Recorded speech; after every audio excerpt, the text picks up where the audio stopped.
Most folks, you would say, are not aware of this mission? There's nobody that's aware of Mission Elmira. It was the largest resupply mission for the 82nd Airborne during D-Day.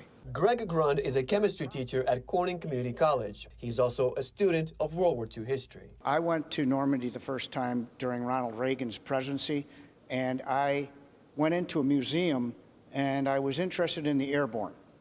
And they had all these missions written down. Mission Albany, Mission Boston, Mission Chicago, Mission Detroit, and then Mission Elmira. And it floored me because how did Mission Elmira get in with Chicago, Detroit, and Boston? Blew me away. Grund says after doing some research, he learned about the Schweitzer brothers, Paul, Bill, and Ernie. In the 1930s, the brothers started making gliders in Elmira. And in 1942, the Army Air Corps made a commitment to get gliders, and they said the Schweitzer brothers can make 100 gliders. And these are the gliders they made.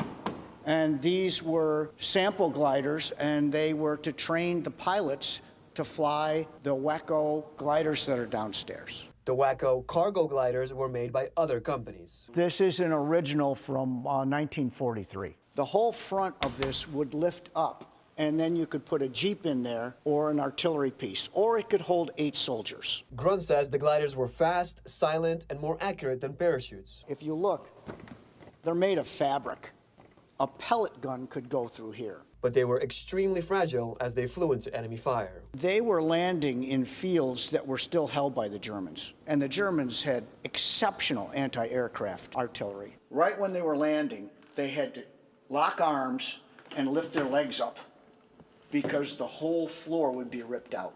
And they brought in 1,200 soldiers, about 25 Jeeps, and about 25 anti-tank guns. As people remember 80 years since D-Day, Grund says he hopes Elmira's role is not forgotten. I wasn't aware of it, and I know quite a bit. And we've been to Normandy 3 or 4 times, and no, I had no idea.